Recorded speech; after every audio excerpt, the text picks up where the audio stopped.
नमस्कार। मैं अजय कुमार अलंकार, सेवानिवृत्त अपर निबंधक सहयोग समितियां बिहार पटना यूट्यूब के सहकार चैनल के माध्यम से आपसे पुनः मुखातिब हूँ।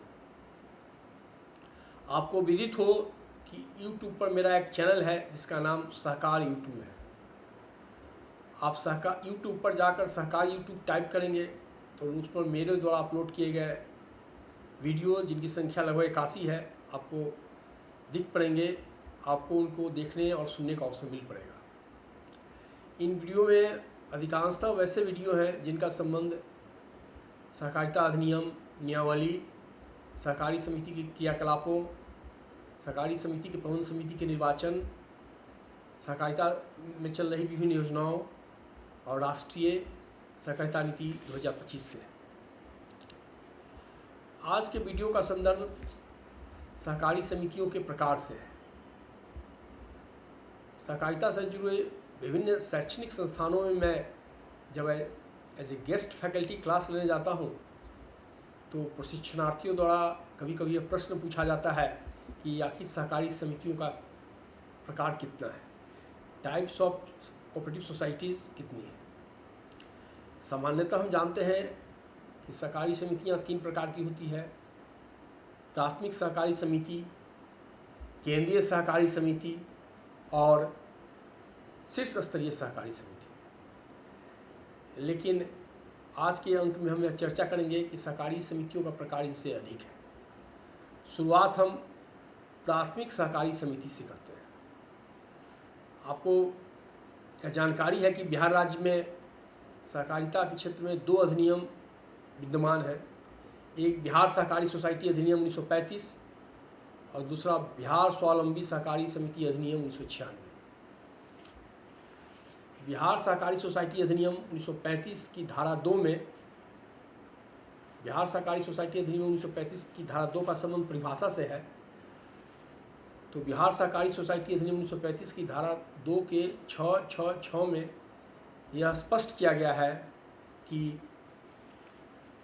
प्राथमिक सहकारी सोसाइटी वह है जिसका सदस्य कोई निबंधित सोसाइटी नहीं हो। कहने का अभिप्राय है कि जिसके सदस्य व्यक्तिगत हों वह प्राथमिक सहकारी सोसाइटी है।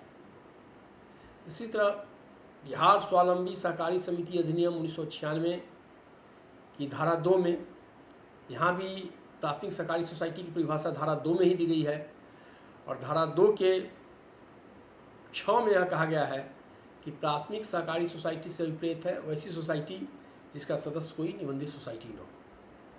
कहने का मतलब है कि दोनों अधिनियमों में 1935 का अधिनियम हो या 1996 का अधिनियम हो, उनमें प्राथमिक सहकारी सोसाइटी की एक ही परिभाषा दी गई है। अब एक चीज़ और मैं आपको बता देना चाहूँगा यहाँ कि जो बिहार सहकारी सोसाइटी अधिनियम 1935 की धारा 14 की उपधारा 2 है, उसमें यह प्रावधान किया गया है कि विभिन्न स्तर की सहकारी सोसाइटियों की प्रबंध समिति में पदधारकों सहित सदस्यों की कुल संख्या कितनी होगी। पदधारक शब्द को भी बिहार सहकारी सोसाइटी अधिनियम 1935 की धारा 2 में परिभाषित किया गया है और कहा गया है कि अध्यक्ष, उपाध्यक्ष, सभापति, उपसभापति, कोषाध्यक्ष, सचिव आदि पदधारक की श्रेणी में आते हैं। तो मैं आपसे कह रहा था कि बिहार सहकारी सोसाइटी अधिनियम 1935 की धारा 14 की उपधारा 2 में प्राथमिक सहकारी सोसाइटी की प्रबंध समिति की सदस्य संख्या, यह सदस्य संख्या अधिकतम है 13 निर्धारित की गई है। केंद्रीय सहकारी सोसाइटी की प्रबंध समिति की सदस्य संख्या 15 निर्धारित की गई है और शीर्ष स्तर की सहकारी सोसाइटी के प्रबंध समिति की सदस्य संख्या अधिकतम 17 निर्धारित की गई है। कहने का मतलब है कि यह अधिकतम सदस्य संख्या है और इसमें पदधारक भी शामिल है। प्राथमिक सहकारी सोसाइटी में 13, केंद्रीय सहकारी सोसाइटी की प्रबंध समिति में 15 और शीर्ष स्तरीय सहकारी सोसाइटी की प्रबंध समिति में कुल अधिकतम 17 सदस्य होंगे। बिहार स्वावलंबी सहकारी समिति अधिनियम 1996 में स्थिति थोड़ी भिन्न है। बिहार स्वावलंबी सहकारी समिति अधिनियम 1996 की धारा 26 की उपधारा 2 में स्पष्ट किया गया है कि बोर्ड का आकार विधियों के अनुसार पदधारियों सहित अधिकतम 21 होगा। इसका मतलब है कि वो विधि में जो सदस्य संख्या निर्धारित है पदधारी सहित वही होगा, लेकिन यह अधिकतम 21 होगा। वहाँ 3 स्टेज की सहकारी समितियों के लिए 13, 15 और 17 की बात है 1935 के अधिनियम में। यहाँ एक मैक्सिमम संख्या निर्धारित कर दिया गया है 21, लेकिन कहा गया है कि यह वो विधि के अनुसार होगा। अब हम चर्चा करें कि आखिर प्राथमिक सहकारी समितियों में किस तरह की समितियाँ आती हैं। इसमें भी कई तरह की सहकारी समितियाँ शामिल हैं, और जो मोस्ट पॉपुलर सहकारी समिति बिहार राज्य में है वह प्राथमिक कृषि साख समिति। प्राथमिक कृषि साख समिति की कुल संख्या हम 8463 बताते हैं, लेकिन हमारा जो बिहार सहकारी सोसाइटी अधिनियम 1935 की धारा 44A की उपधारा 2 है, वह कहता है कि जो प्राथमिक कृषि साख सोसाइटी है वह पंचायत का सहअंतक होगा।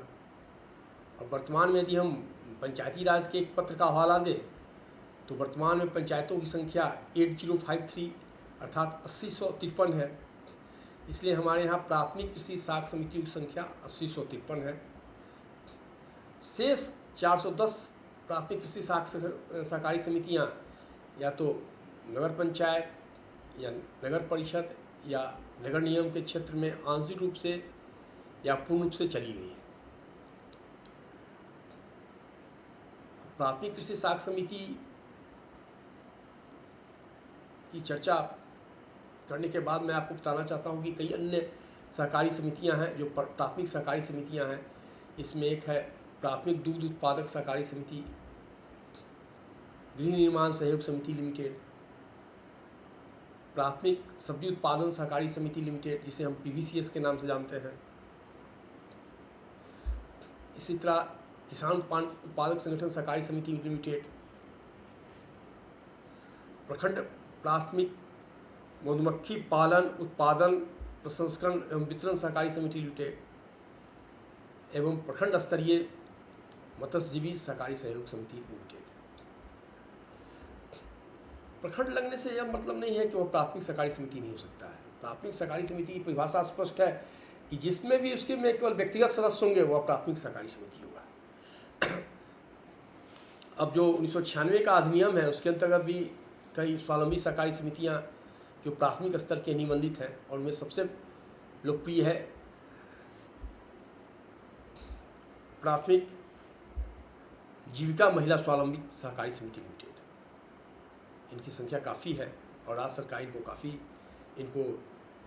प्रश्रय दे रही है और फंडिंग करने का काम कर रही है। और हमारे यहाँ 1935 के अधिनियम में इनका एक शीर्ष संगठन बनाने के लिए 2025 में 1935 के अधिनियम में संशोधन भी किया गया है, इससे आप परिचित हैं। अन्य स्वावलंबी सहकारी समितियों में प्राथमिक दूध उत्पादक सहकारी समितियां भी हैं और बहुत सारी सहकारी समितियां हैं। एक है कृषक सेवा स्वावलंबी सहकारी समिति लिमिटेड, वह भी प्राथमिक स्वावलंबी सहकारी समिति के रूप में काफ़ी लोकप्रिय है हमारे यहाँ। अब हम आते हैं केंद्रीय सहकारी समितियों की ओर। अब हमने आपको बताया कि प्राथमिक सहकारी समिति की परिभाषा बिहार सहकारी सोसाइटी अधिनियम 1935 की धारा 2 में दिया गया है, लेकिन केंद्रीय सहकारी समिति को बिहार सहकारी सोसाइटी नियमावली 1959 के नियम 2 में परिभाषित किया गया है। नियम 2 के उपनियम 11 में कहा गया है कि केंद्रीय सोसाइटी से अभिप्रेत है क एक सहकारी सोसाइटी जो निबंधक सहयोग समितियां द्वारा केंद्रीय सोसाइटी के रूप में घोषित हो, या सहकारी सोसाइटी जिसका सदस्य केवल प्राथमिक सहकारी सोसाइटी हो। तो दो स्थिति है, कोई भी ऐसी सहकारी समिति जिसका सदस्य प्राथमिक सहकारी सोसाइटी है वो केंद्रीय सोसाइटी है, या फिर कोई ऐसी सहकारी सोसाइटी जिसे निबंधक सहयोग समितियां बिहार ने केंद्रीय सहकारी सोसाइटी घोषित कर दिया है तो वो भी केंद्रीय सहकारी समिति है। अब जब हम स्वावलंबी सहकारी समिति अधिनियम की ओर आए, या केंद्रीय सहकारी समिति क्या परिभाषा करता है, तो फिर इसमें थोड़ी सी भिन्नता मिलती है। बिहार स्वावलंबी सहकारी समिति अधिनियम की धारा 2 के ज में यह कहा गया है कि केंद्रीय सहकारी सोसाइटी से अभिप्रेत है संघ से भिन्न वह समिति जिसका कोई अन्य सहकारी समिति तथा यदि विधियों में अनुमति हो, यदि विधियों में बंद न हो तो कोई व्यक्ति सदस्य हो। मतलब वहाँ भिन्नता यह है कि प्राथमिक सहकारी सोसाइटी के साथ साथ कोई ऐसी सोसाइटी जिसकी विधियों में अन्यथा मनाही नहीं हो, व्यक्तिगत सदस्य भी हो, तो उसको केंद्रीय सोसाइटी के रूप में माना जाएगा और यह सोसाइटी संघ और परिसंघ से अलग हो। अब थोड़ा सा इनके प्रकार की हम चर्चा कर लेंगे। केंद्रीय सहकारी समिति के प्रकार क्या है। तो बिहार सहकारी सोसाइटी अधिनियम 1935 के अंतर्गत निबंधित केंद्रीय सोसाइटी में सबसे प्रमुख है व्यापार मंडल सहयोग समिति लिमिटेड और हमारे प्रखंड के स्तर की समिति है। प्रखंड स्तर इनका कार्य क्षेत्र है और आपको आश्चर्य हुआ कि मैंने प्रखंड स्तरीय मत्स्यजीवी सहयोग समिति लिमिटेड की चर्चा प्राथमिक सहकारी समिति के रूप में की है। प्रखंड स्तरीय सब्जी उत्पादक सहकारी समिति की लिमिटेड की भी चर्चा प्राथमिक सहकारी समिति के रूप में की है और मैं प्रखंड स्तरीय व्यापार मंडल की चर्चा केंद्रीय सोसाइटी के रूप में कर रहा हूँ। तो इसमें आश्चर्य का कोई विषय नहीं है। जो परिभाषा है उसके अनुसार व्यापार मंडल सहयोग समिति लिमिटेड के सदस्य प्राथमिक सहकारी समितियाँ होती हैं, इसलिए वह केंद्रीय सहकारी समिति हैं। व्यापार मंडल में सभी तरह की प्राथमिक सहकारी समितियाँ सदस्य हो सकती हैं, पैक्स सहित। केंद्रीय सहकारी समिति का दूसरा उदाहरण DCC भी है, जिला केंद्रीय सहकारी बैंक, जो हमारे यहाँ 23 जिलों में कार्यरत है, उनकी संख्या 23 है। इसी तरह केंद्रीय सहकारी उपभोक्ता भंडार भी केंद्रीय सहकारी समिति का एक उदाहरण है। और अगला उदाहरण एक है क्षेत्रीय हस्तकरघा बुनकर संघ, बहुत जगह है, भागलपुर में खासकर उसकी चर्चा है। उसके बाद फिर है जो सहयोग विकास एवं एक क्रय विक्रय संघ है, वह भी केंद्रीय सहकारी समिति का उदाहरण है।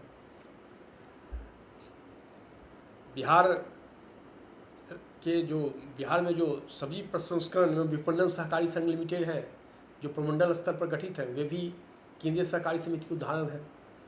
और हाल में बनी केंद्रीय सहकारी समिति है बिहार राज्य सहज प्रसंस्करण एवं विपणन सहकारी संघ लिमिटेड। तो मैंने 1935 के अधिनियम के अंतर्गत जो केंद्रीय सहकारी समितियां हैं उनकी चर्चा आपसे की। 1996 के अधिनियम के अंतर्गत केंद्रीय सहकारी समितियों का मैं उल्लेख यहाँ करना जरूरी नहीं समझता हूँ, क्योंकि वे बहुत लोकप्रिय नहीं हैं और बहुत ज़्यादा प्रकाश में उनको नहीं देखा जाता है। मैं अब तीसरे स्तर की जो सहकारी समितियां हैं उसकी चर्चा आपसे करता हूं, वह है शीर्ष स्तर की सहकारी समितियां। अब जरा इसकी परिभाषा देखें, इसकी परिभाषा क्या है। इसकी भी परिभाषा बिहार सहकारी सोसाइटी नियमावली 1959 में किया गया है। बिहार सहकारी सोसाइटी नियमावली 1959 के नियम 2 के उपनियम 9 में कहा गया है कि शीर्ष स्तरीय सहकारी सोसाइटी से अभिप्रेत है सहकारी सोसाइटी जिसका कार्य क्षेत्र संपूर्ण बिहार राज्य में हो और जिसका सदस्य केंद्रीय सहकारी सोसाइटी हो। मतलब ऐसी सहकारी सोसाइटी शीर्ष सहकारी सोसाइटी होगी जिसका कार्य क्षेत्र संपूर्ण बिहार राज्य हो और जिसके सदस्य केंद्रीय सहकारी सोसाइटी हो, या अन्य कोई सहकारी संघ, ऐसा कोई कोऑपरेटिव यूनियन जिसका कार्य क्षेत्र संपूर्ण बिहार राज्य हो और जिसे निबंधक सहयोग समितियां द्वारा शीर्ष स्तर की सहकारी समिति के रूप में घोषित कर दिया गया हो। कोई ऐसा भी यूनियन, कोई ऐसा संघ भी शीर्ष स्तर की सहकारी समिति माना जा सकता है यदि उसका कार्य क्षेत्र संपूर्ण बिहार में हो और निबंधक सहयोग समितियां द्वारा उसे शीर्ष स्तर की सहकारी समिति घोषित कर दिया गया हो। अब थोड़ी सी चर्चा हम बिहार स्वावलंबी सहकारी समिति अधिनियम 1996 के अंतर्गत दी गई शीर्ष सहकारी समिति की भी कर लें। उसमें क्या परिभाषा दी गई है, यद्यपि यह इस तरह की समितियाँ बहुत अस्तित्व में नहीं है, लेकिन मैं परिभाषा की ओर ध्यान देना चाहता हूँ। इसमें कहा गया है कि शीर्ष सहकारी समिति से अभिप्रेत है सहकारी समिति जिसका कार्य क्षेत्र संपूर्ण बिहार राज्य हो अथवा अन्य कोई सहकारी संघ परिसंघ जिसका कार्य संपूर्ण बिहार राज्य हो और जिसे निबंधक सहयोग समितियां बिहार पटना ने शीर्ष सहकारी समिति के रूप में घोषित कर दिया हो। अब मैं आपसे जो कुछ शीर्ष सहकारी समितियां हैं जो 1935 के अधिनियम के अंतर्गत निबंधित हैं उसकी चर्चा आपसे करूंगा। और इसमें मुझे मात्र एक सहकारी समिति दिख रही है जो बैंकिंग क्षेत्र में है, वह है बिहार राज्य सहकारी बैंक लिमिटेड पटना, और जिसका गठन 1914 ईस्वी में ही हुआ था। शीर्ष स्तर की दूसरी सहकारी समिति है जिसकी चर्चा यहाँ करें हम, तो वह है बिहार राज्य सब्जी प्रसंस्करण एवं विपणन सहकारी फेडरेशन। यह भी एक शीर्ष स्तर की सहकारी समिति है। अपने यहाँ बिहार राज्य दुग्ध सहकारी संघ लिमिटेड भी शीर्ष स्तर की सहकारी समिति हुआ करती थी 1935 के अंतर्गत, लेकिन इसने अपने को multi state cooperative society act के अंतर्गत परिवर्तित कर लिया है। तो यह हमारे अधिनियम के अंतर्गत अब यह शीर्ष सहकारी समिति नहीं रह गई है, यह multi state cooperative society act 2002 है, उसके अंतर्गत एक परिवर्तित शीर्ष स्तर की सहकारी सोसाइटी है। अब 3 स्तर की सहकारी सोसाइटी की चर्चा मैंने आपसे कर दी। अब अगली भी एक सहकारी सोसाइटी है और जिसका उल्लेख मैं करूंगा, और वह है राज्य स्तरीय सहकारी सोसाइटी। इसके संबंध में बिहार सहकारी सोसाइटी नियमावली 1959 के नियम 2 के 10 में कहा गया है कि राज्य सहकारी समिति से अभिप्रेत है ऐसी सोसाइटी जिसका कार्य क्षेत्र संपूर्ण बिहार राज्य हो और जिसके सदस्य केवल व्यक्ति हो। इस तरह की सहकारी सोसाइटी जिसका कार्य क्षेत्र संपूर्ण बिहार राज्य होगा और जिसके सदस्य केवल व्यक्ति होंगे, तो वह भी राज्य स्तर की सहकारी सोसाइटी है। और दूसरा, या निबंधक सहयोग समितियों द्वारा राज्य स्तरीय सोसाइटी के रूप में घोषित कोई अन्य सहकारी समिति। यहाँ भी कह दिया गया है कि यदि निबंधक सहकारी चाहे तो किसी भी अन्य सहकारी समिति को राज्य स्तरीय सहकारी समिति के रूप में घोषित कर सकते हैं। तो मैंने 4 तरह की सहकारी सोसाइटी की चर्चा की और मैं आपसे 5वें तरह की सहकारी सोसाइटी की चर्चा करना चाहता हूँ, और वह है बहुराज्यीय सहकारी सोसाइटी। बहुराज्यीय सहकारी सोसाइटी अधिनियम 2002 की धारा 3 के अनुसार बहुराज्यीय सहकारी सोसाइटी से अभिप्राय है बहुराज्यीय सहकारी सोसाइटी अधिनियम 2002 के अधीन निबंधित या निबंधित समझे जाने वाली सोसाइटी, रजिस्टर्ड और डीम्ड टू बी रजिस्टर्ड, और इसके अंतर्गत राष्ट्रीय सहकारी सोसाइटी और कोई परिसंघीय सहकारी सोसाइटी भी शामिल है। कहने का स्पष्ट है कि बहुराज्यीय सहकारी सोसाइटी अधिनियम के अंतर्गत यदि कोई निबंधित सहकारी सोसाइटी है या डीम्ड टू बी रजिस्टर्ड सहकारी सोसाइटी है, तो वह बहुराज्यीय सहकारी सोसाइटी आएगी और कहलाएगी, और इसके अंतर्गत राष्ट्रीय सहकारी सोसाइटी और कोई परिसंघीय सहकारी सोसाइटी भी शामिल है। अब यदि हम बहुराज्यीय सहकारी सोसाइटी का उदाहरण बिहार में खोजे तो ढेर सा मिलेगा। सबसे बड़ा उदाहरण आपका बिस्कोमान है। बिस्कोमान, जिसका नाम बिहार राज्य सहकारी विपणन संघ लिमिटेड है, इसने अपने को बहुराज्यीय सहकारी सोसाइटी अधिनियम 2002 के अंतर्गत बहुराज्यीय सहकारी सोसाइटी के रूप में संपरिवर्तित कर लिया है। या मैंने आपसे कम्फेड की चर्चा की, या वे बिहार कोऑपरेटिव फेडरेशन है, Bihar state cooperative federation limited, उसने भी अपने को संपरिवर्तित कर लिया है। इस तरह बिहार में बहुत सारी सहकारी समितियां हैं जिन्होंने अपने को, बिहार में जो शीर्ष स्तर की सहकारी समितियां जो 1935 के अधिनियम के अंतर्गत निबंधित थी, उन्होंने अपने को संपरिवर्तित कर लिया है बिहार सहकारी सोसाइटी अधिनियम 2002 के अंतर्गत बहुराज्यीय सहकारी सोसाइटी में। और एक अन्य सहकारी सोसाइटी है जो अंतिम सहकारी सोसाइटी का प्रकार है, राष्ट्रीय सहकारी समितियाँ, उसकी भी चर्चा मैं आपसे कर देना चाहता हूँ। इसमें बिहार जो राष्ट्रीय स्तर की सहकारी सोसाइटियाँ हैं वह राष्ट्रीय स्तर की हैं, और इसका संदर्भ मैं बिहार से नहीं लेना चाहता हूँ।